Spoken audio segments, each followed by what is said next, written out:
Well, hello, good morning, and welcome back. I'm Claire, this is Purple Poppy, and today is Friday. It's the prelude to the weekend.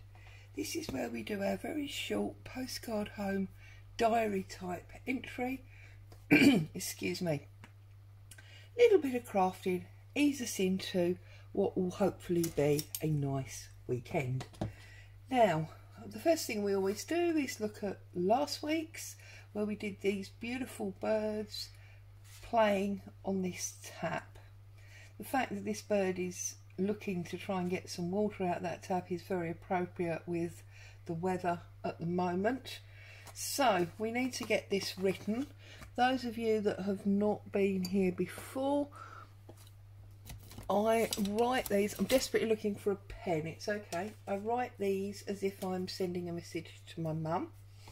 So the date on here will be the 5th of August. In fact, I'm going to write the whole of August, there you go, okay. So, goodness me. I'm going to put Baby Boo, which for those of you who don't know is my Rottweiler, who I love to pieces, protects mummy all the time, has turned 4 this week.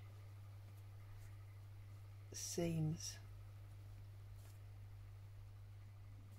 impossible.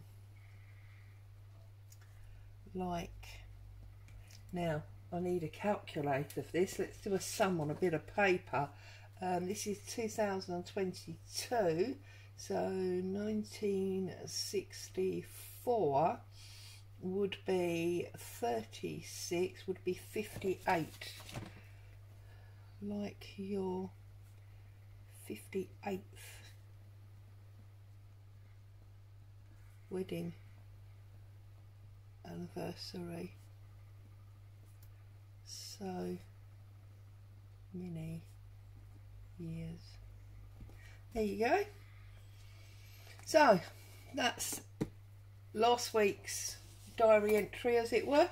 Now, if you were here last week, you will realise or remember that this image came from these calendars that I talked to you about, that I got very cheap early in the year.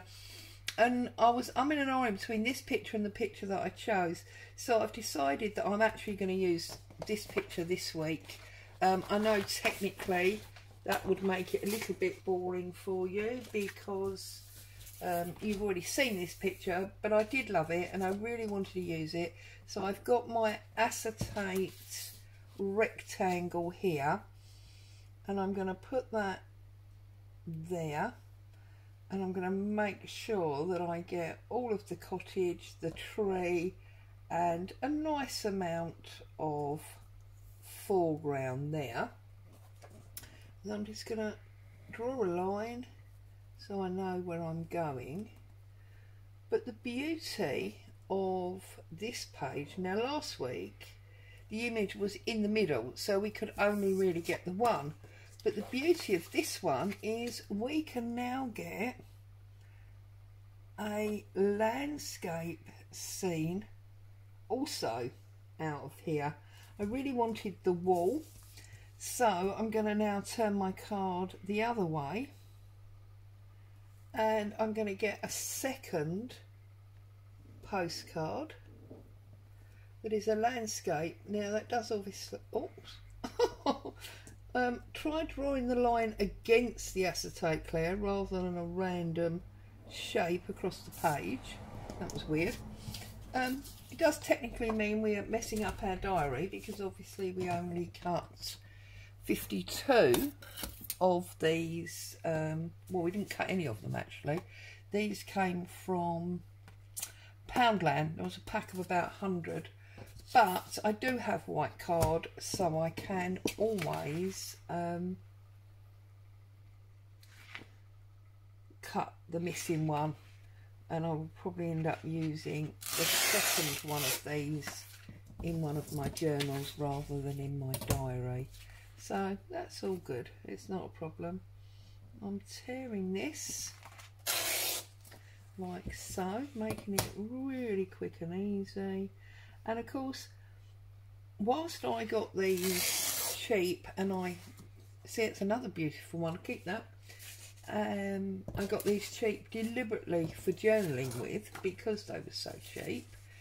If you've got a calendar on your wall in the kitchen, there you go, look at that. There's no reason you can't cut up, you know, your calendar. So you don't need to go and buy anything really. And that is one of the beauties of junk journaling. Although we do get, you know, sucked into buying tools and equipment and pretty papers. And trust me, I am the worst culprit for it. It's not necessary.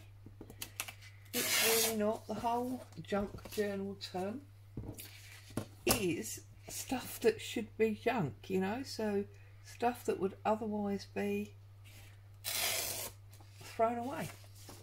There you go, and there's that one. Beautiful, beautiful.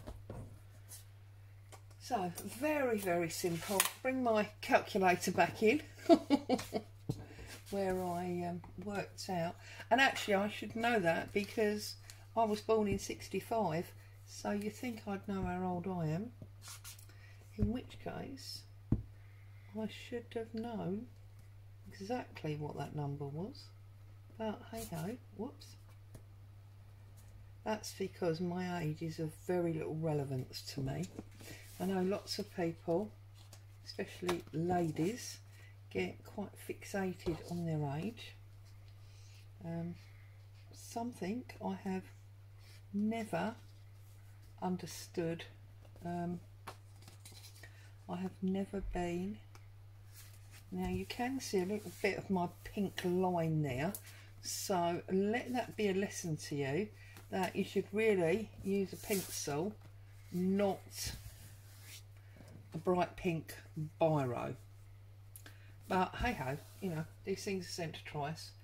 And we could put this on the guillotine and we could trim a margin off so we lose the white and the pink biro, or we could just take our ink and put it in. A bit like colouring, we could colour in the edge. So that's another way of dealing with that, isn't it? And just run it round all of it. So there you go.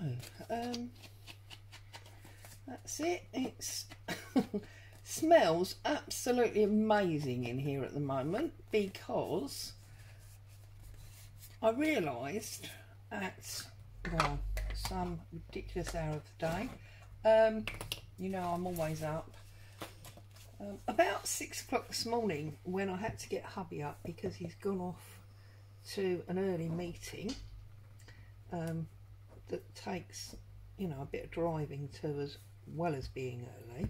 So I got him up about 6 o'clock, which was a real shock to his system. He's never up that time of the day. And I realised that he was going to be out all day and he was going to come home and be, you know, super hungry. And the ridiculous lightweight food that we've been eating because it's hot, you know, salads and things, was really not going to cut the mustard today. And I had defrosted yesterday a packet of mince, you know, minced beef. Yeah, see, I've cut it slightly short, haven't I? But that's okay, we'll run the ink round again.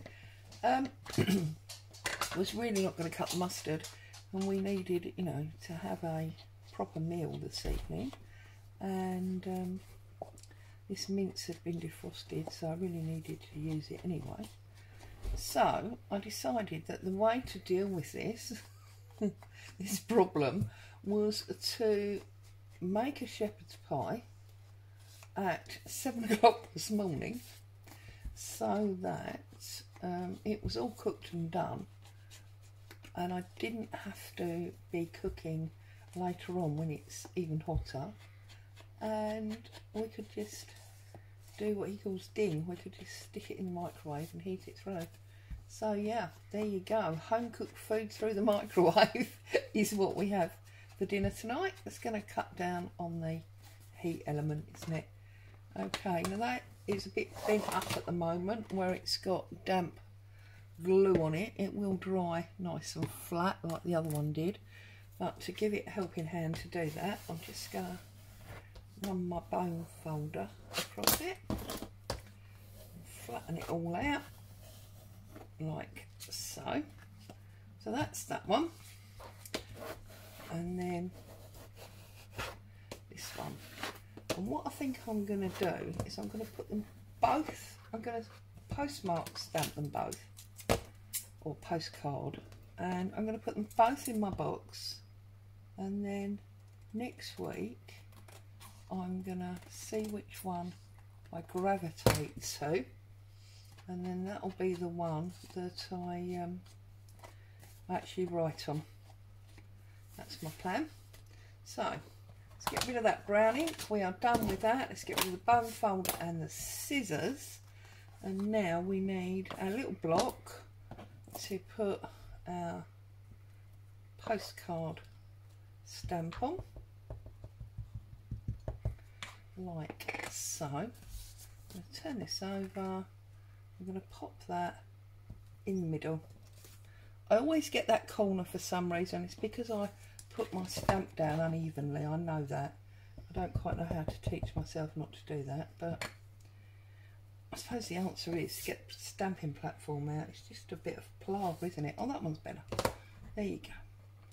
So, there you go. Prelude to the weekend. Short and sweet. Beautiful. Scottish. Is it Scottish or Cornwall? Oh no, it's Cornwall. Bobby Moore, Cornwall. Beautiful landscape images from Cornwall. As always, thank you so much for joining me. I hope you've had some fun and inspiration. Have a great weekend, and I'll be back to see you next week. Stay safe. I'll see you very soon. Goodbye for now.